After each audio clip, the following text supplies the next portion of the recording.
राजस्थान विद्यापीठ प्रतापनगर के साहित्य संस्थान सभागार में साहित्य संस्थान एवं महर्षि सांदीपनि राष्ट्रीय वेद प्रतिष्ठान भारत सरकार उज्जैन के संयुक्त तत्वाधान में वेद ज्ञान सप्ताह का आयोजन दिनांक 22/8/2023 से 29/8/2023 तक 7 दिवसीय कार्यक्रम का उद्घाटन व प्रदर्शनी का आयोजन हुआ।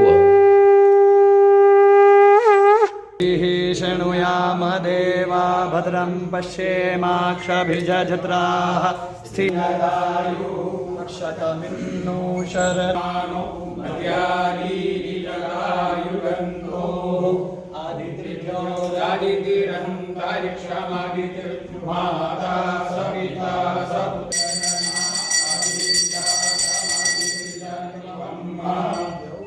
दीर्घायुष्वाय बलाय वचसे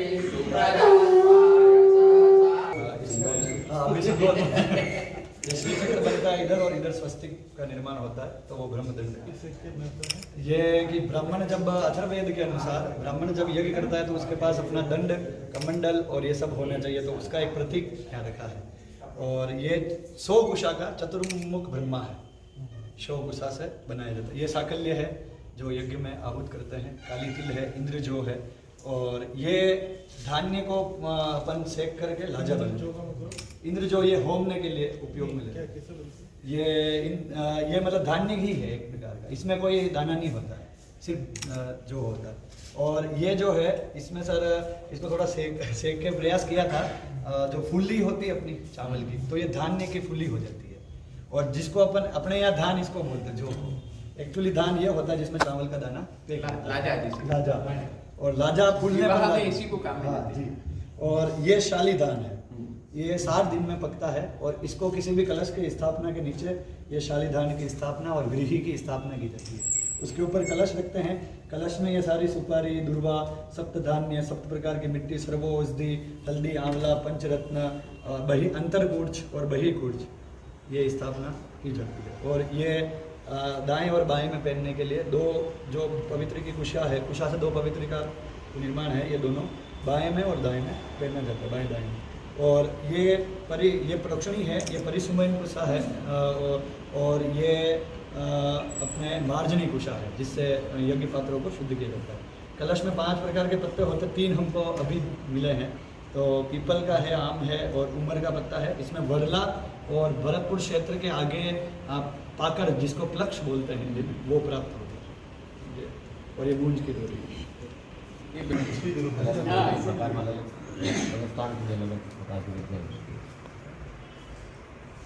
अर्थ जो यज्ञ होता है वो विशेषतया 9 प्रकार के कुंडात्मक होते हैं। इसको उत्तर दिशा में स्थापित कर उद्देश्य ये है कि काम माना गया है, ऐश्वर्य कारक माना गया है। त्रिकोण कुंड में शत्रु संहार के लिए इसको उपयोग में लिया है। रक्त कुंड और सभी का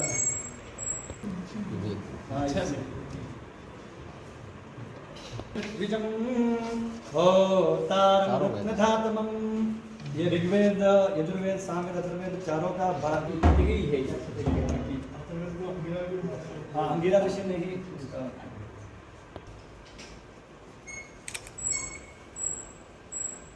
आगे इधर है, फिर क्या कमेंट्स जी, आपके को कमेंट्स की कर रहे हैं सब ये बात है सर, बात कर सकते हैं। ये क्या कितना होता है का सर?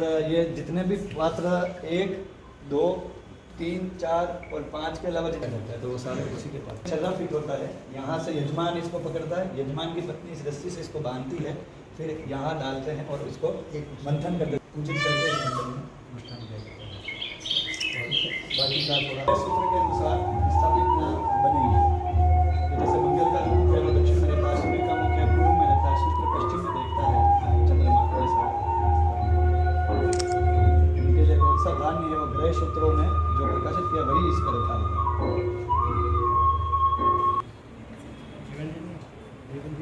हो गया ठीक है।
हे शिष्यों, आज हम यज्ञ के बारे में चर्चा करेंगे। यज्ञ क्यों आवश्यक, यज्ञ कितने प्रकार के होते हैं, वेदों में निहित श्रुति विहित कर्म को स्रोत एवं स्मृति विहित कर्म को स्मार्त यज्ञ कहते हैं। स्रोत एवं स्मार्त कर्मों के अर्थ है स्रोत सूत्र वैदिक कर्मकांड का कल्प विधान है। स्रोत सूत्र के अंतर्गत स्मृति से विहित कर्म स्मार्त कर्म है। इन कर्मों की समस्त विधियां स्मार्त सूत्रों से नियंत्रित है। स्मार्त सूत्र का नामांतरण ग्राह्य सूत्र है। इन्हीं यज्ञों के अंतर्गत देव यज्ञ, पितृ यज्ञ, अश्वमेध यज्ञ, नवचंडी यज्ञ इत्यादि अनेक यज्ञ आते हैं। हे गुरुदेव, नवचंडी यज्ञ का नः सरस्वती वाजे ग्रीवाजिनीवती यज्ञं वष्टुर्या वसुः देवाजिनीवते धीनामवित्वयम्वतो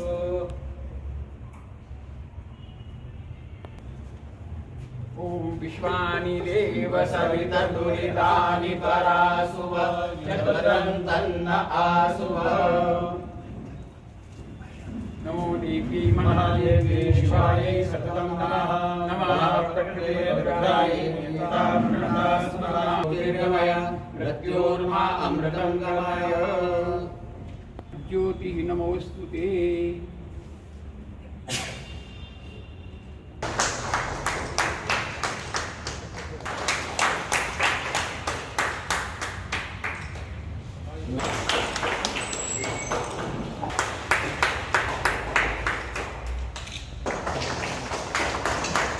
कार्यक्रम होता है उसमें स्वागत और साथ में सभी सभागार में उपस्थित विद्यार्थियों और छात्रों का स्वागत अभिनंदन करता हूँ। विगत 3 वर्षों से वेद ज्ञान सप्ताह का आयोजन करता आ रहा है और इसमें महर्षि सांदीपनि वेद विद्या प्रतिष्ठान का पूर्ण तरह सहयोग हमें मिल रहा है और इसमें 7 व्याख्यान किए जाते हैं और अलग अलग विद्वानों द्वारा व्याख्यान प्रस्तुत किए जाते हैं और शहर में विभिन्न स्थानों पर इनको व्याख्यान को आयोजित किया जाता है और इसी के साथ प्रभात फेरी का भी आयोजन किया जाता है। और इसका मुख्य उद्देश्य जो महर्षि सांदीपनि ने हमको ये बताया है कि वेद के बारे में लोगों को जागरूक करना है। जो अभी वर्तमान में स्थिति में जैसे कुलपति महोदय ने कल से अपने उद्बोधन में बताया था कि मैकाले शिक्षा पद्धति से अपना शिक्षा का स्तर बहुत नीचे चला गया है और वेद से अपना शिक्षा का स्तर आप बना उठेगा। तो उसी उद्देश्य से महर्षि सांदीपनि ने वेद ज्ञान से बड़ी रेखा बनेगा। मंच पर उपस्थित हमारे अन्य विद्वजन राय क्या है, यहाँ से आरंभ करके कुछ जो विषय पर इंगित करना है वहाँ तक पहुँचना। हमारे विद्यार्थियों के लिए ये जानने का विशेष लाभ होना चाहिए कि वेद किसे कहते हैं। तो वेद जो है वो मंत्रों की ऋचाएं तो हैं, मंत्रों का संग्रह भी है, मंत्रों का एक संहिता रूप जो है वो वेद है, ये एक विषय है। किंतु वेद का जो वास्तविक अर्थ है, वेद का वास्तविक अर्थ होता है ज्ञान। पाणिनि कहते हैं कि विद धातु है, उस विद धातु से ज्ञानार्थक अर्थ में वेद शब्द की उत्पत्ति होती है। तो वेद का जो वास्तविक अर्थ है वह है ज्ञान। भोजन की व्यवस्था निःशुल्क उपलब्ध कराए वो जो है कुलपति हैं। तो निःशुल्क कहाँ से कराएंगे? तो कुलपति जी आगे आगे, आचार्य पीछे पीछे और उनके विद्यार्थी उनके पीछे भिक्षाटन के लिए निकलेंगे। तो भिक्षाटन करते हुए वो अनाज का ग्रहण, किसी से वस्त्र का ग्रहण, किसी से जो है दान का ग्रहण, जिससे जैसी वस्तु प्राप्त होती थी वैसी वस्तु का जो है भिक्षाटन करके संग्रह करते थे और बच्चों को पढ़ाते थे। ये कुलपति उस समय की व्यवस्था के अनुसार सुरक्षित करना है। तो कैसे सुरक्षित किया जा सकता है? तो गा करें, आपको उनका गान करना है। लिख सकते नहीं है कहीं पर, क्योंकि लेखन के लिए पत्ते लताएं ही हैं, उस समय उतना संसाधन नहीं है। तो उन विद्याओं को कैसे आपको आगे बढ़ाना है? तो सुन सुन के याद करना है और सुन सुन के आगे बढ़ाना है और सुन सुन करके ही उसे स्मृतियों में संरक्षित करना है। तो श्रुति है, सुने जाते हैं और सुनाए जाते हैं, तो उसे हम श्रुति कहते हैं। स्थान के भेद से अलग अलग बोलने का लय, ताल और स्वर दक्षिण में वही माध्यमिक शाखा को वो कृष्ण यजुर्वेद के रूप में भी पढ़ेंगे और हम उत्तर में उसे शुक्ल यजुर्वेद के रूप में पढ़ेंगे। शाखा को कृष्ण और शुक्ल के भेद हो गए और उसमें भी दक्षिणोत्तर भेद हो गए। तो एक ही वेद की ऋचा है, एक ही वेद का वह मंत्र है, वह दक्षिण में अलग प्रकार से बोला जा रहा है और उत्तर में अलग प्रकार से बोला जा रहा है। कहने का अर्थ ये है कि उसको बोलने की जो ध्वनियां हैं वे अलग है। वो धर्म है। तो श्रुति का आधार तो विद्या स्थानों में होना चाहिए, विश्वविद्यालयों में होना चाहिए, महाविद्यालयों में होना चाहिए। तो श्रुति पर चर्चा परिचर्चा बहुत कम, जितना होना चाहिए उस हिसाब से नहीं होता है। स्तुत्य प्रयास आपका ये रहा है और प्रतिवर्ष इस तरह का आयोजन कर रहे हैं, बहुत अभिनंदनीय है। जिस विषय को प्रत्यक्ष से और अनुमान से नहीं जाना जा सकता है, उसे जानने का माध्यम वेद है। इसलिए प्रत्यक्ष, अनुमान, उपमान और उसके साथ जो चौथा प्रमाण, महत्वपूर्ण प्रमाण है, वो है शब्द प्रमाण। जो इस शब्द को स्वीकार करता है, इस शब्द की प्रामाणिकता को मानता है, उसे ही आस्तिक कहते हैं। आस्तिकता का ईश्वरीय विश्वास से कोई लेना देना नहीं। हम आस्तिक इसलिए हैं क्योंकि हम वेद प्रामाण्यवादी हैं। हमारे जीवन में जो कुछ भी घटित होने वाला है वो वेदानुसरण में होगा, वो श्रुत्यनुसरण में होगा। हम इसलिए आस्तिक हैं। बहुत सारे आस्तिक ईश्वर के होने और न होने को लेकर के विवाद करते हैं, लेकिन वेद को लेकर के, वेद की सत्ता को लेकर के कहीं कोई विवाद नहीं है। जो वेद का निंदक है उसे ही नास्तिक कहते हैं। नास्तिको वेद निंदक है। जैन, बौद्ध और चारवाक उसी में आते हैं। लेकिन जब हम वेदों की बात करते हैं, भारत की बात करते हैं, हमारी संस्कृति की बात करते हैं, हम कह सकते हैं, जैसे अभी शर्मा साहब बता रहे हैं कि भारत की आत्मा वेदों में है और वेदों के माध्यम से ही हम, हमारे 8 ग्रंथों के माध्यम से ही भारत विश्व गुरु बना। और आज भी हम इस संकल्पना करते हैं कि भविष्य में पुनः हम विश्व गुरु बने ज्ञान के माध्यम से, वो हमारे वेद उपनिषद है। इसलिए विद्यालय, महाविद्यालयों और विश्वविद्यालयों में वेदों के प्रति, वेद ज्ञान के प्रति रुचि जागृत होनी चाहिए। अभी हम बहुत से उसमें इन सभी के बारे में, जो हमारा इंडियन नॉलेज सिस्टम है, उसके बारे में बातचीत करने की, हमारे आने वाली पीढ़ी में डालने की मैंने कोशिश की। हर शब्द बताए कि हर अक्षर मंत्र है और वैसे सृष्टि में सभी चीजें उपयोगी हैं। जो श्री कृष्ण कहते हैं कि योग कर्म से कौशल, तो हम बिना किसी फल के हमें एक्सीलेंस के साथ में कर्म करने होते हैं। लेकिन वहां आपको देखना है कि आप कर्म कौन से कर रहे हैं। अच्छे कर्म भी हैं, बुरे कर्म भी हैं। तो ये ज्ञान कर्म करने वालों को मालूम होना चाहिए। वेदों के माध्यम से हमें 2 चीजें पूरी जानने की कोशिश करनी चाहिए कि वेद में इहम और परम, इन दोनों की हम कैसे जान सकते हैं, कैसे आगे बढ़ सकते हैं। यदि हम इहम की बात करते हैं तो भौतिक शरीर में होते हुए आप कैसे रह सकते हैं।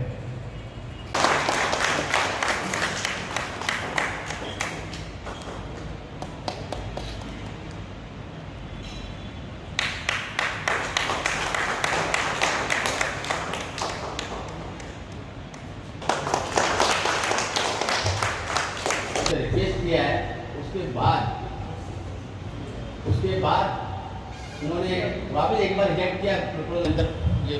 हमको मिलता रहा है महर्षि सांदीपनि का, तो उससे हम आए।